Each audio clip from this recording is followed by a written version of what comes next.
हाँ जी, welcome back. बहुत स्वागत है प्यारे बच्चों आपका। और लेक्चर नंबर 4 है, यूनिट 3 चैप्टर 2। डिस्कस आज भी न्यूमेरिकल्स नहीं कर रहे हैं, यानी थ्योरी पढ़ा रहा हूं। Motion of a charge particle inside the magnetic field, वही आर्टिकल है जो लेक्चर 3 में था। थोड़ा सा अंतर है, केस सेकंड है।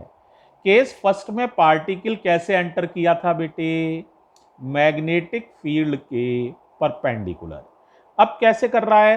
When particle enters making an angle theta with magnetic field, magnetic field के साथ थीटा एंगल बनाते हुए मैग्नेटिक फील्ड में एंटर हो रहा है। देखो डायग्राम में समझाता हूं, जरा केयरफुली देखो।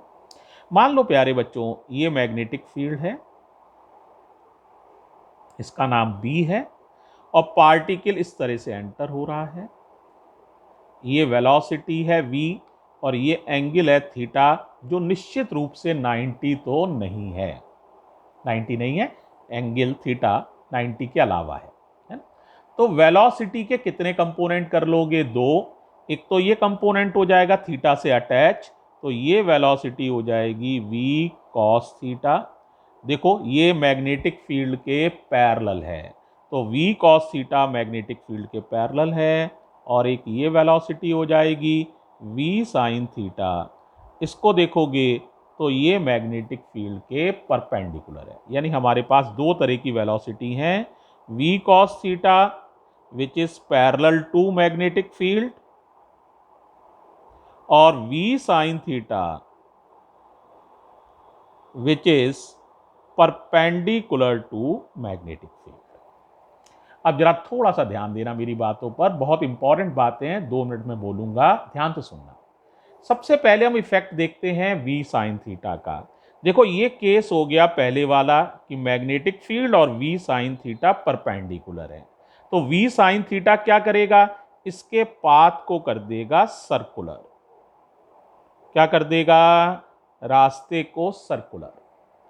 और v cos थीटा इसके पैरेलल है, तो तुम्हें पता है ऐसी स्थिति में सेंट्रीपिटल फोर्स होता है q v b sine theta, sine 0। यानी फोर्स कितना लगेगा बेटा? 0।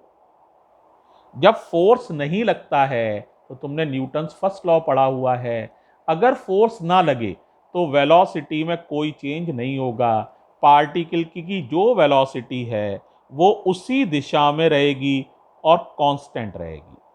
कांस्टेंट का मतलब ना तो उसकी डायरेक्शन बदलेगी, ना उसका मैग्नीट्यूड बदलेगा। मैग्नीट्यूड तो कभी बदलता ही नहीं है वैसे भी, है ना? तो ध्यान रखना बेटा, है ना? तो अब देखो पार्टिकल के पास दो काम करने को कहा।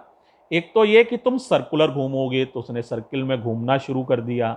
और एक कहा जाएगा कि आपको ऊपर चलना है v cos थीटा के कारण, तो पार्टिकल घूमेगा और ऊपर चलेगा। देखो जरा ध्यान से देखना, घूमो सर्कुलर पाथ, ऊपर चलो, घूमो ऊपर चलो, घूमो ऊपर चलो, घूमो ऊपर चलो।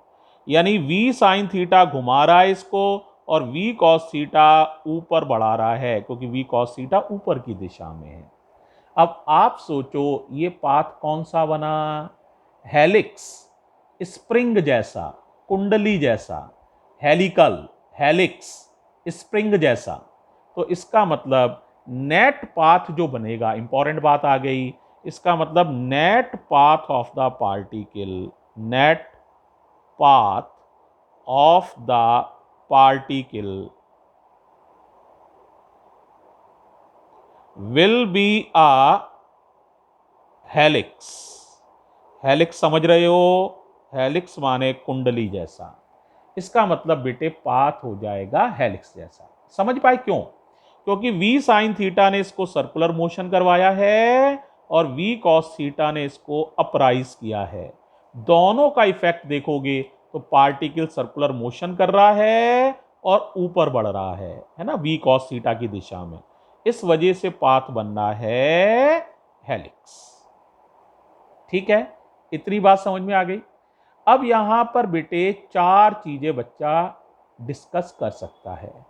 पहली चीज ये कि सर इस चक्कर लगाने में कितना समय लगेगा, एक चक्कर लगाने का समय, इस सर्कुलर पाथ की रेडियस कितनी होगी, इसका टाइम पीरियड कितना होगा एक चक्कर लगाने का, और ये जो दो चूड़ियां हैं, एक ये चूड़ी है एक ये चूड़ी है, इस चूड़ियों के बीच की ये डिस्टेंस कितनी होगी, इसे कहते हैं फिजिक्स में पिच। पिच माने distance between two consecutive rings. Pitch का मतलब होता है distance between two consecutive rings, यानी दोनों चूड़ियों के बीच की ये दूरी, ये कहलाती है, ये दूरी ये कहलाती है पिच। समझ आ गया है बच्चों? अब जरा इन पर हम बात करते हैं। तो देखो, तुमने जरा पिछले आर्टिकल से थोड़ा सा सोचो, रेडियस का फॉर्मूला क्या लिया था तुमने, जरा याद करो।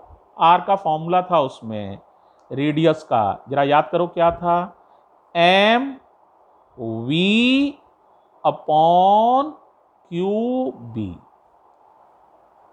इससे हम रेडियस निकाल सकते हैं। अब थोड़ी अकल लगाओ, यहां पर v नहीं आएगा क्योंकि वहां तो पूरी वेलोसिटी ही मैग्नेटिक फील्ड के परपेंडिकुलर थी, लेकिन यहां पूरी वेलोसिटी मैग्नेटिक फील्ड के परपेंडिकुलर नहीं है। जरा गौर से देखो क्या परपेंडिकुलर है, कौन सी वेलोसिटी मैग्नेटिक फील्ड के परपेंडिकुलर है, पहचानो, v साइन थीटा। तो v नहीं आएगा, v की जगह आएगा v साइन थीटा, क्योंकि पिछले केस में पूरा v और b परपेंडिकुलर थे, लेकिन यहां v का रोल प्ले कर रहा है v साइन थीटा। तो ये फॉर्मूला बदल के हो जाएगा, बोलो, M V sine theta upon Q.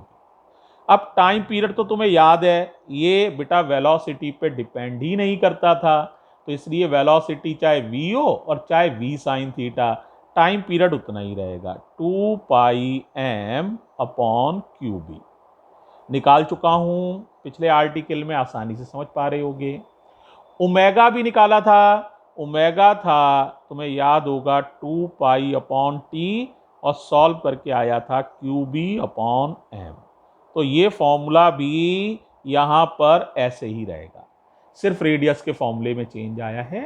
Kinetic energy, kinetic energy तो कोई बदलने वाली है ही नहीं, तो वो भी वैसी रहेगी, या तो हाफ एम बी स्क्वायर लिख लो या फिर लिख लो Q square B square R square upon 2m, कोई चेंज नहीं होना है। अब आप कहेंगे फिर सर क्या और नया रह गया, एक चीज और डिस्कस करने को रह गई बेटा, वो है पिच। पिच का नाम मैंने क्या बताया था, distance between two consecutive rings. देखो ये डिस्टेंस चाहिए, जरा केयरफुली देखना, ये डिस्टेंस, डिस्टेंस होती है स्पीड इनटू टाइम। मुझे डिस्टेंस चाहिए इस दिशा में, तो स्पीड इसी दिशा की लेनी पड़ेगी, इसी डायरेक्शन की स्पीड है v cos थीटा, और टाइम एक चक्कर लगने में ये ऊपर बढ़ जाएगा, तो टाइम हो गया कैपिटल T। तो इस तरह से पिच कैलकुलेट करने के लिए फॉर्मूला बनेगा distance equals to speed into time. Speed लेना है v cos थीटा, इसी दिशा की v cos थीटा, और टाइम लेना है कैपिटल T। तो जरा देखो पिच कितनी आ जाएगी, वापस आ रहे हैं तो बताओ, पिच हो जाएगी distance equals to speed into time. अब बताओ स्पीड कौन सी लेने को कहा था, v cos थीटा, क्योंकि उसी दिशा की दूरी चाहिए, तो उसी दिशा का आप स्पीड ले लीजिए, और टाइम है कैपिटल T, तो v cos थीटा और कैपिटल T की वैल्यू लगा दो, 2 पाई m अपॉन क्यू बी। इस तरह से बेटे आप पिच भी कैलकुलेट कर सकते हैं।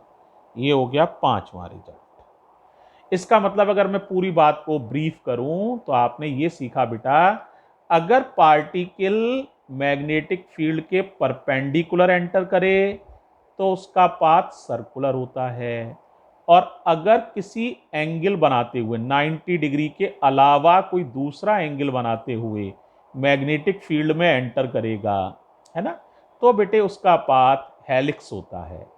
तीसरी बात, अगर मैग्नेटिक फील्ड के पैरेलल ही पार्टिकल चल दे, थीटा बराबर 0 डिग्री हो या 180 डिग्री हो, ऐसे केस में उस पर कोई फोर्स नहीं लगता है और उसका पाथ स्ट्रेट लाइन होता है। तो तीनों बात समझ में आ गई। थीटा बराबर 90 सर्कुलर, थीटा बराबर 0 या 180 स्ट्रेट लाइन, इनके अलावा कोई एंगल तो हेलिक्स। ठीक है, इस तरह से आप पूरी बात को समझ सकते हो। Is it clear? Thank you प्यारे बच्चों।